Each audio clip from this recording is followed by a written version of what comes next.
રાજ્યમાં આજે ભારે વરસાદની આગાહી, જેમાં હવામાન વિભાગે ભારે વરસાદની આગાહી કરી છે. તેમાં કેટલાક સ્થળો પર અતિભારે વરસાદ પડી શકે છે. દક્ષિણ ગુજરાતમાં પણ અતિભારે વરસાદની આગાહી. તો જૂનાગઢ, દ્વારકામાં વરસાદનું રેડ એલર્ટ જાહેર. તો છોટાઉદેપુર, પંચમહાલ, મહીસાગરમાં યલો એલર્ટ. આજે પણ રાજ્યના વિવિધ વિસ્તારોમાં હવામાન વિભાગે ભારેથી અતિભારે વરસાદની આગાહી કરી છે. જેમાં આજે વિવિધ જિલ્લામાં તમામ શાળા અને કોલેજોમાં રજા જાહેર કરવામાં આવી છે. ગુજરાતમાં 31 જળાશયો સંપૂર્ણ છલકાતા હાઈ એલર્ટ. તો સરદાર સરોવર ડેમ 55% ભરાયો.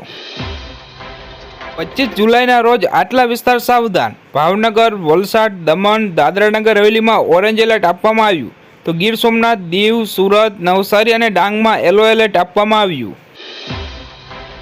સમગ્ર ગુજરાતમાં મેઘમહેર યથાવત. છેલ્લા 24 કલાકમાં 206 તાલુકામાં વરસાદ. તો સુરત જિલ્લામાં મેઘરાજાની ધમાકાદાર બેટિંગ. દોસ્તો ફટાફટ બીજા સમાચારની વાત કરીએ તો છેલ્લા 2 કલાકમાં 120 તાલુકામાં વરસાદ. તો વહેલી સવારથી ભરૂચમાં મેઘરાજાના ધામા. તો ભરૂચ અને અંકલેશ્વરમાં 2 ઇંચથી વધુ વરસાદ જોવા મળ્યો. દેવભૂમિ દ્વારકામાં પડી રહેલા અવિરત વરસાદના કારણે 12 ડેમો છલકાયા. પાણીની આવક થતાં ખેડૂતોમાં ખુશીની લહેર જોવા મળી. સૌરાષ્ટ્રમાં છેલ્લા 5 દિવસથી પડી રહેલા અનરાધાર વરસાદના પગલે 6 જિલ્લામાં 23 જળાશયોમાં વધુ નીરની આવક નોંધાઈ. આથી 23 ડેમ પૈકી 15 ડેમ ઓવરફ્લો થયા. તો દોસ્તો ફટાફટ બીજા સમાચારની વાત કરીએ તો આજે સવારથી કચ્છ, દેવભૂમિ દ્વારકા, નવસારી, સુરતમાં વરસાદી માહોલ. તો ક્યાંક કડવો તો ક્યાંક ભારે વરસાદ જોવા મળ્યો.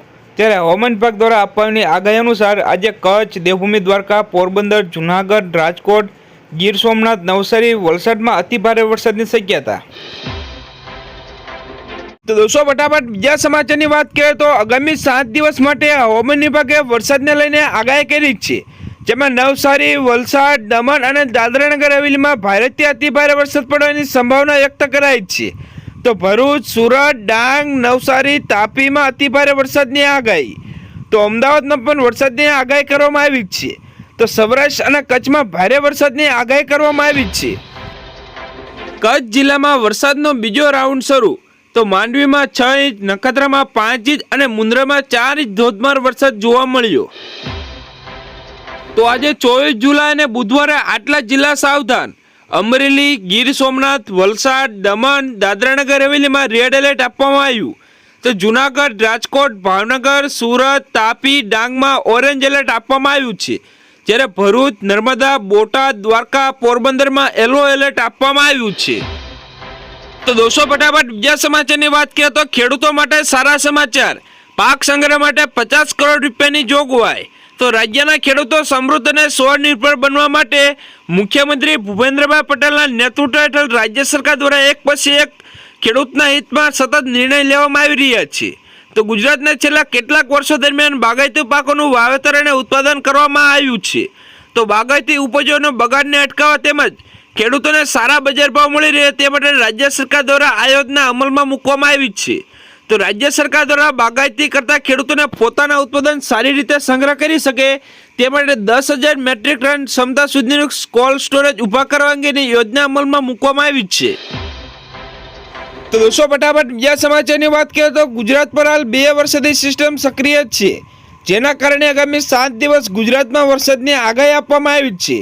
તો સૌરાષ્ટ્ર અને દક્ષિણ ગુજરાતમાં મેઘરાજા ક્યાંક મહેર તો ક્યાંક કહેર વરસાવી રહ્યા છે. ત્યારે આજે પણ અનેક વિસ્તારમાં અત્યંત ભારે વરસાદની આગાહી હવામાન વિભાગ દ્વારા કરવામાં આવી છે. દોસ્તો ફટાફટ બીજા સમાચારની વાત કરીએ તો હવામાન વિભાગ દ્વારા સૌરાષ્ટ્ર અને દક્ષિણ ગુજરાતના કેટલાક જિલ્લામાં અતિભારે વરસાદની આગાહી સાથે રેડ એલર્ટ જારી કર્યું છે. તો આગામી 5 દિવસ ગુજરાતમાં સાર્વત્રિક વરસાદની સંભાવના છે. તો ઉત્તર મધ્ય ગુજરાતમાં છૂટાછવાયા વિસ્તારમાં હળવા વરસાદ પડી શકે છે. તો અમદાવાદ સહિત વિવિધ વિસ્તારમાં હળવા વરસાદી ઝાપટા પડવાની શક્યતા છે. તો દોસ્તો ફટાફટ બીજા સમાચારની વાત કરીએ તો 25 જુલાઈના રોજ આટલા વિસ્તાર સાવધાન. ભાવનગર, વલસાડ, દમણ, દાદરાનગર હવેલીમાં ઓરેન્જ એલર્ટ આપવામાં આવ્યું. તો ગીર સોમનાથ, દીવ, સુરત, નવસારી, ડાંગમાં યલો એલર્ટ આપવામાં આવ્યું છે.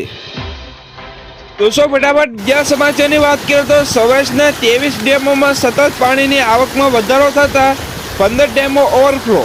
તો નદી કાંઠા અને નીચાણવાળા વિસ્તારમાં સાવચેત રહેવા સૂચના આપવામાં આવી.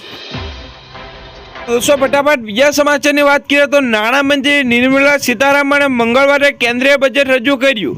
તો નાણામંત્રીએ આ બજેટમાં ઘણી મોટી જાહેરાતો કરી છે. તો ખેડૂતો માટે પણ સારા સમાચાર જોવા મળ્યા છે. તો મુદ્રા લોનની રકમ 10 લાખ રૂપિયાથી વધારીને 20 લાખ રૂપિયા કરવામાં આવી છે. તો દોસ્તો બીજા સૌથી મહત્વના સમાચારની વાત કરીએ તો ગુજરાતમાં વરસાદ અંગે હવામાન નિષ્ણાત પરેશ ગોસ્વામીએ મોટી આગાહી કરી છે. તો બંગાળની ખાડીમાં સિસ્ટમ સક્રિય થતાં વરસાદ ગુજરાતને ધમરોળશે.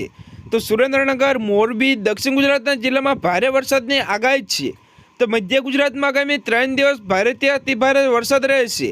તો ગુજરાતમાં ચોમાસું બરોબર જામ્યું છે. ત્યારે ફરી એક વખત સૌરાષ્ટ્ર અને દક્ષિણ ગુજરાતમાં ભારેથી અતિભારે વરસાદની આગાહી કરાઈ છે.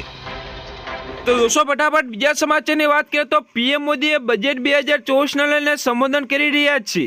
તો પીએમ મોદીએ કહ્યું કે આ બજેટ મિડલ ક્લાસને મદદ કરશે. તો આર્થિક વિકાસની ગતિ મળશે. તો આ બજેટ સમૃદ્ધિ તરફ લઈ જવાનું બજેટ છે. બજેટ થકી કરોડો લોકોને રોજગારી મળશે તેવું જણાવવામાં આવ્યું છે. તો દોસ્તો ફટાફટ બીજા સમાચારની વાત કરીએ તો નાણામંત્રી નિર્મલા સીતારામન મોદી સરકારના ત્રીજા કાર્યકાળનું બજેટ રજૂ કરી રહ્યા છે. તો તેમનું બજેટ ભાષણ શરૂ થઈ ગયું છે. બજેટને લઈને અત્યાર સુધી અનેક અટકળો લગાવવામાં આવી રહી છે. તો સામાન્ય માણસોને આ બજેટ પાસેથી ઘણી મોટી અપેક્ષાઓ છે.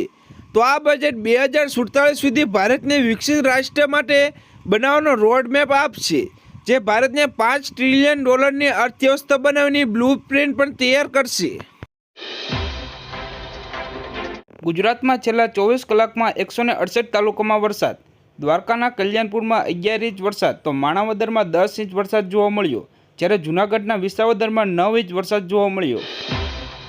હવામાન નિષ્ણાત અંબાલાલ પટેલે રાજ્યમાં ભારે વરસાદની આગાહી કરી છે. તો બંગાળના ઉપસાગરમાં સિસ્ટમ સક્રિય થવાના લીધે 24 જુલાઈ સુધી દક્ષિણ ગુજરાતના ભાગોમાં ભારેથી અતિભારે વરસાદની આગાહી કરવામાં આવી છે. રાજ્યમાં હવામાન વિભાગની આગાહી અનુસાર સવારે 6 વાગ્યાથી 12 વાગ્યા સુધી 22 તાલુકામાં વરસાદ નોંધાયો. તો હવામાન વિભાગના આંકડા મુજબ 2 કલાકમાં 3.5 ઇંચ વરસાદ રહ્યો. તો સૂત્રાપાડા ઉમરગામમાં 2 ઇંચ વરસાદ રહ્યો. તો તલાલામાં 1 ઇંચ વરસાદ જોવા મળ્યો. તો હવામાન વિભાગ દ્વારા આજે રાજ્યમાં સાર્વત્રિક વરસાદની આગાહી કરવામાં આવી છે. તો સૌરાષ્ટ્ર અને દક્ષિણ ગુજરાતમાં વરસાદનું રેડ એલર્ટ આપવામાં આવ્યું છે. ગુજરાતના કેટલાક વિસ્તારમાં જબરદસ્ત વરસાદ પડી રહ્યો છે. તો બંગાળની ખાડીમાં સર્જાયેલું લો પ્રેશર તોફાન સ્વરૂપમાં ફેરવાઈ ગયું છે. તો આ તોફાનનું નામ લોપાર છે. ઓડિશા અને આંધ્રપ્રદેશના કિનારા સહિતના વિસ્તારમાં આ લોપાર તોફાન ત્રાટકી શકે છે. હવામાન શાસ્ત્રી અંબાલાલ પટેલે જણાવ્યું કે બંગાળના ઉપસાગરમાં વરસાદી સિસ્ટમ સક્રિય થઈ છે, જેના કારણે ગુજરાતમાં ભારે વરસાદની સંભાવના છે. તો અંબાલાલે જણાવ્યું કે 24 જુલાઈ સુધી મધ્ય ગુજરાત, દક્ષિણ ગુજરાત અને સૌરાષ્ટ્રના મોટાભાગના વિસ્તારમાં ભારે વરસાદ થવાની સંભાવના છે, જેમાં મધ્ય ગુજરાતના વિવિધ વિસ્તારમાં 4 ઇંચ સુધીનો વરસાદ છે. તો દોસ્તો ફટાફટ બીજા સમાચારની વાત કરીએ તો રાજ્ય સરકાર દ્વારા ખેડૂતોને મદદરૂપ થવા માટે અનેક યોજનાઓ શરૂ કરી છે. તો ખેડૂતો પોતાના ઘરે તબેલો બનાવવા માટે સરકાર દ્વારા ₹12 લાખ સુધીની સહાય આપવાની યોજના અમલમાં મૂકી છે.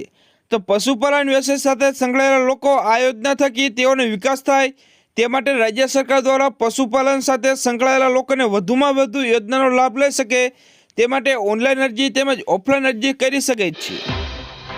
તો દોસ્તો ફટાફટ બીજા સમાચારની વાત કરીએ તો ભારતીય હવામાન વિભાગે ગુજરાત અને ઉત્તરાખંડમાં અતિભારે વરસાદનું રેડ એલર્ટ જારી કર્યું, જ્યારે ગુજરાતમાં 24 જુલાઈ સુધી ભારે વરસાદની આગાહી કરવામાં આવી છે, જ્યારે ઉત્તરાખંડમાં 23 જુલાઈ સુધી ભારે વરસાદની આગાહી કરવામાં આવી છે. તો દોસ્તો ફટાફટ બીજા સમાચારની વાત કરીએ તો હવામાન નિષ્ણાત અંબાલાલ પટેલની મોટી આગાહી. 24 જુલાઈ સુધી ઉત્તર મધ્ય ગુજરાતના ભાગોમાં વરસાદ રહેવાની શક્યતા.